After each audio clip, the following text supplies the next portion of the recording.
നമസ്കാരം. KSEB പവലിയനിലേക്ക് സ്വാഗതം. നോക്കാം എങ്ങനെയാണ് ഒരു വൈദ്യുതി തടസ്സം പരിഹരിക്കുന്ന വഴി എന്ന്.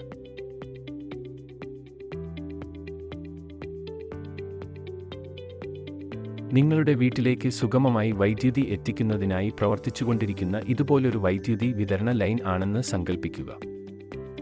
പെട്ടെന്ന് ഈ ലൈനിലേക്ക് ഒരു മരമോ ചില്ലയോ മറ്റോ വീണെന്ന് കരുതുക. ഉടൻ തന്നെ വൈദ്യുതി ശൃംഖലയുടെയും മറ്റും സുരക്ഷയ്ക്കായി സബ്സ്റ്റേഷനുകളിൽ സ്ഥാപിച്ചിട്ടുള്ള റിലേ സ്വിച്ച് പ്രവർത്തിച്ചു ആ ലൈനിലേക്കുള്ള വൈദ്യുതി പ്രവാഹം നിലയ്ക്കുന്നു. നിങ്ങൾ വൈദ്യുതി ഉപയോഗിച്ചു കൊണ്ടിരിക്കുമ്പോൾ ആയിരിക്കും ഇങ്ങനെ സംഭവിക്കുന്നത്. അപ്പോൾ പെട്ടെന്ന് ദേഷ്യവും വിഷമവുമൊക്കെ വരാം. ഇതേ സമയം സബ്സ്റ്റേഷനിലെ ഓപ്പറേറ്റർ ഫീഡർ ട്രിപ്പ് ആയ വിവരം സെക്ഷൻ ഓഫീസിൽ അറിയിക്കുന്നു. ആ വിതരണ ലൈനിൽ ഉള്ള ഉപഭോക്താക്കളും വൈദ്യുതി തടസ്സപ്പെട്ടത് മുതൽ സെക്ഷൻ ഓഫീസിലേക്ക് വിളിക്കാൻ തുടങ്ങും.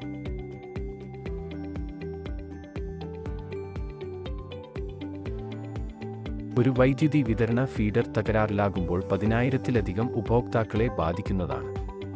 ഇതിൽ 1000-ൽ-അധികം ആളുകൾ ഉടൻ തന്നെ സെക്ഷൻ ഓഫീസിലേക്ക് വിളിക്കാൻ ശ്രമിക്കുന്നുണ്ടാകും. എന്നാൽ ഇതിൽ ഒരാൾക്ക് മാത്രമേ കാൾ കണക്ട് ആകുകയുള്ളൂ. ബാക്കി എല്ലാവർക്കും ലൈൻ തിരക്കിലാണ് എന്നോ എൻഗേജ് ടോണോ ആണ് കേൾക്കാൻ കഴിയുക. ഈ ഒരു കാര്യം ദയവായി മനസ്സിലാക്കുക. താങ്കളുടെ കാൾ കണക്ട് ആകുന്നത് വരെ ലൈനിൽ കാത്തു നിൽക്കുക.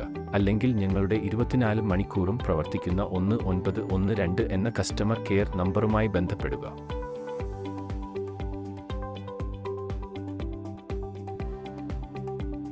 സെക്ഷൻ ഓഫീസിലെ ഫോൺ ഡ്യൂട്ടിലുള്ള ഒരേയൊരു ജീവനക്കാരൻ ഇത്തരം സന്ദർഭങ്ങളിൽ 3 ഫോണുകൾ വരെ അറ്റൻഡ് ചെയ്യേണ്ടി വരാറുണ്ട്. തുടർന്ന് ഓഫീസിൽ നിന്നും ഫീൽഡ് യൂണിറ്റിനെ അറിയിക്കുന്നു. കൂടാതെ KSEB സ്വന്തമായി വികസിപ്പിച്ചെടുത്തതും വിതരണ ശൃംഖലയിൽ പലയിടങ്ങളിലായി സ്ഥാപിച്ചിട്ടുള്ളതുമായ ഫാൾട്ട് പാസ് ഡിറ്റക്ടറുകൾ SMS ആയി തകരാറുള്ള ഏരിയ ഫീൽഡ് യൂണിറ്റിലും ഓഫീസിലും അറിയിക്കുന്നു.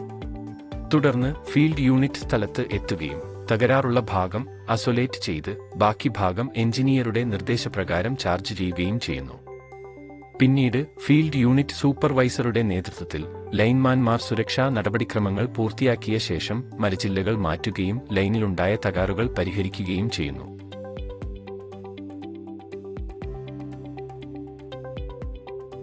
തുടർന്ന് എഞ്ചിനീയർ സബ്സ്റ്റേഷനിൽ അറിയിച്ചു ഐസൊലേറ്റ് ചെയ്തുവെച്ച ഭാഗം കൂടി ചാർജ് ചെയ്ത് വൈദ്യുതി പൂർണ്ണമായും പുനഃസ്ഥാപിക്കുന്നു.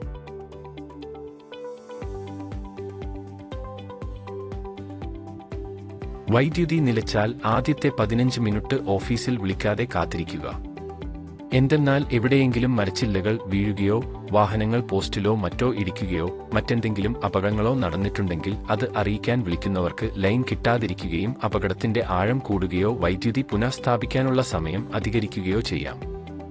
നിങ്ങളുടെ അല്പസമയത്തേക്കുള്ള ക്ഷമ ഒരു ജീവൻ രക്ഷിക്കുന്നതിനോ വേഗത്തിലുള്ള വൈദ്യുതി പുനഃസ്ഥാപനത്തിനോ സഹായകമാകാം. നിങ്ങളുടെ സഹകരണത്തെ ഞങ്ങൾ അഭിനന്ദിക്കുന്നു.